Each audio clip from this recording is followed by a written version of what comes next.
तो last episode में हमने देखा था कि यहाँ पे अब सीन का ट्रायल स्टार्ट हो जाता है, जहाँ इसका अपोनेंट इसका खुद का यंग एज अपीयरेंस होता है, जिस पर चेन कहता है कि गलत बात पहले ट्रायल में मुझे खुद से ही भिड़ा दिया।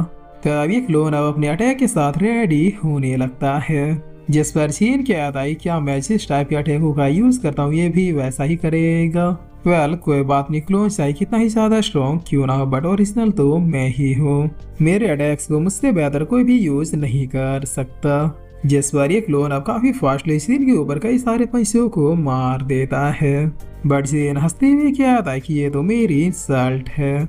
और इतना कह के सीन अपने पंच को सीधे जाकर इसके ऊपर मारते हुए कहता है कि हैरान मत हो, मुझसे बेहतर सिर्फ मैं ही हो सकता हूँ। तब एक ही पंच में ये क्लोन कम्प्लीटली डिस्ट्रॉय हो जाता है, जिस पर ये वॉइस कहता है कि very good, first trial complete हुआ, रिवॉर्ड है गॉड लेवल हांजी फिस्ट। इस टेक्निक की हेल्प से बस एक ही पंच में तुम बड़े से बड़े पर्वत को भी गिरा सकते हो। इस हांजी फिस्ट के आगे ना तो कोई बीस्ट टिक पाएगा और ना ही कोई इंसान।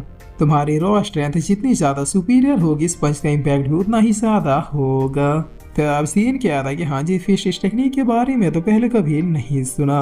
लगता है एक सुप्रीम होने के बावजूद भी मुझे कई सारी टेक्निकों के बारे में पता नहीं है। खैर चलो अब यहाँ से निकला चाहिए, टेक्निक क्या कर सकती है ये बाद में भी पता चल जाएगा। और इतना किया कि सीन यहाँ से बाहर निकल जाता है। तो बाहर निकलते ये दोनों क्या था कि फाइनली तुम बाहर आ गए। जिस पर सीन अपने मन में क्या था कि लगता है इन दोनों के पास टोकन नहीं था, इसलिए ये लोग अंदर नहीं आ सके। तभी यहाँ पर अब अनाउंसमेंट होते कि यहाँ मौजूद एक पर्सन सुप्रीम बनने के योग्य है। एम्प्रेस के आशीर्वाद से उस पर्सन को लक एनर्जी प्रोवाइड की जाती है। तो अब काइकून क्या आता है क्या सुप्रीम बनने के योग्य, लेकिन यहाँ पर ऐसा कौन है। जिस पर ये लक एनर्जी सीधे सीन को मिलने लगती है। तो अब सीन क्या आता है कि धन्यवाद एम्प्रेस, जो मुझे तुम्हारी शक्तियाँ कबूल है। तो अब इस शक्ति के मिलते ही सीन की लेवल फ्यूजन स्पिरिट रिलम से सीधे किंग रिलम पर प्रमोट हो जाती है। जिस पर मिस वीन कह रही कि देखा मैंने कहा था ना। तो अब काइकून काफी गुस्से में कहा था कि ऐसा नहीं हो सकता, तुम और सुप्रीम। जिस पर ये लड़कियां भी कह रही कि वो अब एक मामूली डिसाइबल से किंग रिलम का मास्टर बन चुका है। तो अब सीन कहता है कि किसे पता था कि जिस पर्सन को मैंने अपने सेक्ट में भी नहीं लिया था, उसी पर्सन की शक्तियां इस लाइफ में मेरे लिए संजीवनी बूटी का काम करेगी। जिस पर काइकून काफी गुस्से में कहता है कि जरूर तुमने कोई चीटिंग किया, बताओ तुमने क्या किया अंदर। तो अब सीन क्या आता है कि कुछ भी तो नहीं। जिस पर काइकून क्या आता है कि मेरे सामने ज्यादा भोले मत बनो, अगर चीटिंग किया तुम इस टेस्ट को पास कर ही नहीं सकते।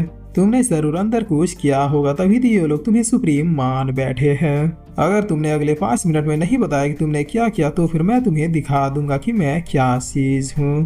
तो अब सीन क्या आता है कि दिखा दो फिर। जिस पर काइकून अपने ऑरा को अपेयर करते हुए क्या आता है कि तेरी तो।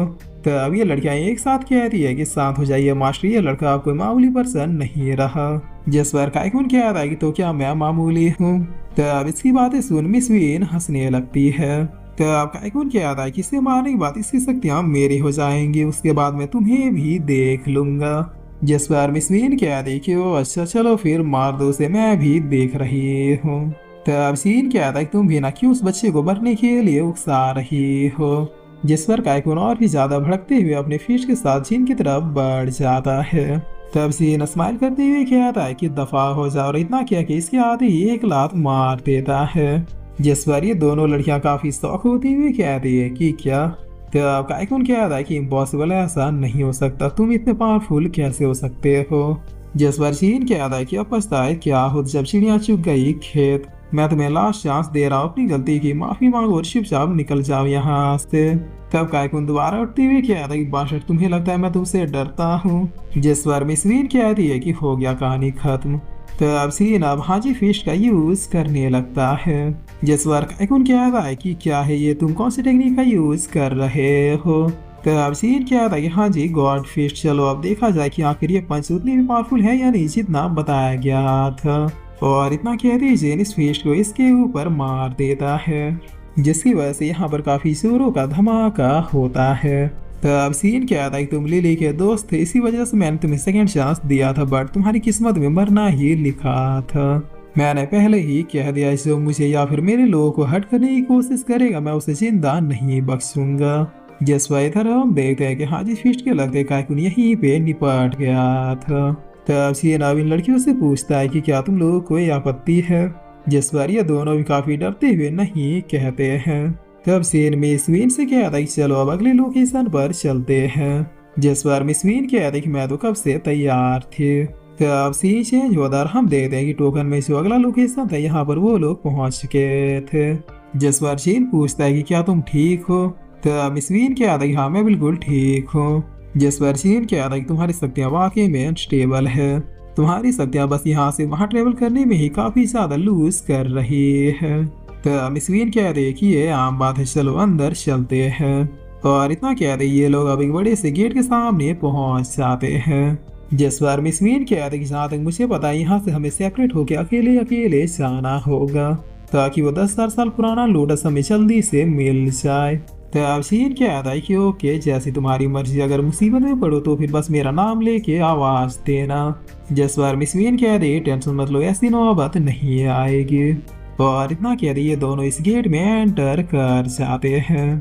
तो अब इस गेट के अंदर आते ही सीन कहता है क्या फिर से एक सुप्रीम डोमेन। और फिर सीन अचानक कुछ देखते हुए कहता है कि ये सब क्या है। ये सब तो वो लोग हैं जिन्हें मैं इस लाइफ में जानता हूँ। अरे नहीं, यहाँ पे तो वो लोग भी हैं जिन्हें मैं अपने प्रीवियस लाइफ में जानता था। अच्छा मैं एक सुप्रीम हूँ, वरना ऐसे इल्यूजन में फंसने में 1 मिनट भी नहीं लगता। और इतना कहते ही जिन हाजी फिस्ट का यूज करते हुए इस पूरे इल्यूजन को ही ब्रेक कर देता है। तो ऊपर से आवाज आती है कि वेरी गुड, तुम सेकंड ट्रायल में भी पास हुए। जिस पर इसकी इतना कहते जिन को फिर से लक एनर्जी मिलने लगती है। तो अब सीन क्या था कि मैं समझ गया, यहाँ पर हर ट्रायल को पास करने के बाद रिवॉर्ड के रूप में लक एनर्जी जरूर मिलती है। ये शक्तियाँ इतनी कमाल की है कि अगर कोई भी कल्टीवेटर जो एक वेस्ट है उसे भी जीनियस में कन्वर्ट कर सकता है। पिछली बार की शक्तियों ने मुझे सीधे किंग रिलम में पहुंचा दिया था। अब देखते हैं इन शक्तियों से मैं कहाँ तक जाता हूँ। तो अब कुछ ही देर में इन शक्तियों को भी नॉर्मलाइज करने के बाद सीन खुद से क्या था कि किंग रिलम का 3rd लेवल। इन शक्तियों ने किंग रिलम के 3 लेवल्स को एक साथ ही ब्रेक थ्रू कर दिया।